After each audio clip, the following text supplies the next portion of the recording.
Hello everybody, this is Murray back with you for this edition of the Weekly News Review.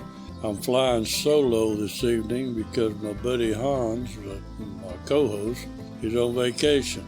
And so I'm going to be doing this by myself, and we're going to run through it really fast because I've been having a few problems with this audio program. We're going to start off with the Herald Times, the Yoakum Herald Times, and this is the September 21st edition. Big news for the Yoakum Herald Times is that the Yoakum Bulldogs got their first win of the season by defeating the Calhoun Sand Crabs in Port Lavaca 28-21. I predicted they'd come back, and they have come back, and I'm very happy for them, and I hope they'll continue their winning ways. It's pretty easy to get discouraged when you don't win, and now these fellows have tasted victory, and we hope that they'll go head on. I'm just going to cover front pages of these newspapers to get through it. Yoakum Herald Times, this is the front page. There was a wreck, a car crash, and 2 injuries were reported, and 2 folks were sent to the hospital. Hopefully they're doing all right. Then there's a story about the 2022 homecoming court nominees, and Yoakum Independent School District shows a 5-year growth in their TEA ratings. That's going to end it. We're going to go really fast. So I'm going to count on you to just pick up your newspaper and read these stories. We're going to jump over to the Hallettsville Tribune-Herald. Big news in Hallettsville is the Kolache Fest is going to be here Saturday with lots of good food, vendors, and a car show. So be sure and take that in. Also on the front page of the Hallettsville paper, we have the homecoming queen and king. And this year's queen is Dora DeBoard, and the king is DeKendris Bedford. The big story on the front page is about Mr. Arthur Etzler, who just recently passed away. He passed away Saturday, September 17th. Mr. Etzler was the last remaining World War II veteran in Lavaca County. So our condolences go out to his family, and we thank him for his tremendous service to his country. He's part of that greatest generation. So thanks to Mr. Etzler for his service, and I'll say it once again, condolences to the family. So that's basically going to be it. We have Hans Lammelman has a story about looking at next year's school tax rates, and our managing editor, Bobby Hariska, helped him with that story. They have a graph up that'll show you the comparisons, and so it gives you something to look at. We're going to move on over now to the Shiner Gazette, and Bobby has a story about a foundation is going to fix up the old Shiner gym.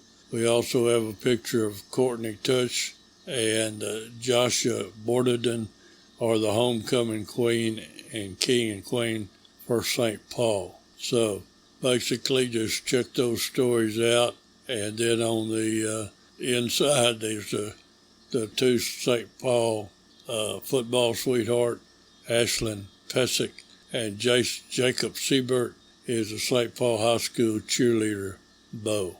So we'll go through that. All these papers except Moulton have 2 sections, and the Shiner Sports, the St. Paul beat Magnolia Legacy Prep 49-6, and Shiner Comanches continue their winning ways by beating East Bernard 49-7.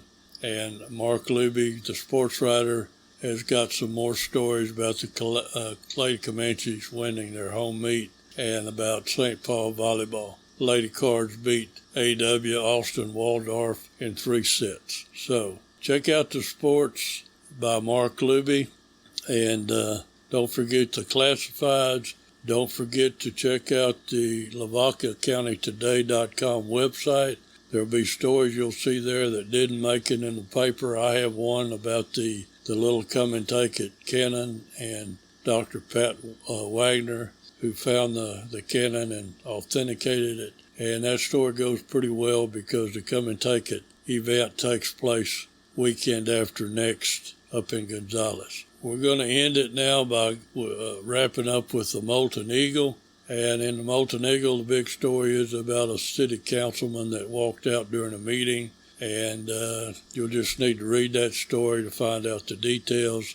Also, there was a welfare concern in Moulton, and that concern was lifted when the person was found to be deceased in her apartment. So our condolences go out to her family.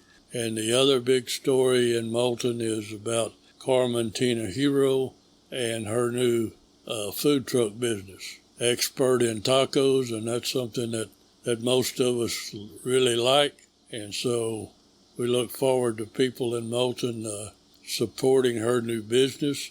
Also, the Moulton Police Department is going to have a national night out, so be sure and check that story out. Inside, we have a story about the Moulton Independent School District PTO hosted a taco night for the teachers. So we're all about tacos in this edition. And the Moulton Eagles Sports, Mark Luby, has a story about the Moulton boys winning a varsity race over in Shiner. So I'm going to wrap it up with that, friends. I'm sorry that I had to be so brief, but I've had some real audio problems with this program, and so I wanted to get through it without any more problems. Well, thanks for listening. Hopefully Hans will be back with me next week, and we want to hear your comments about these audio podcasts. And we'll still do the video from time to time, but we're going to pretty much concentrate on audio so that we can get them done and get them out fast. So that's all for me this time, friends. Thanks a lot for listening, and we'll see you again on down the road. Goodbye, everybody.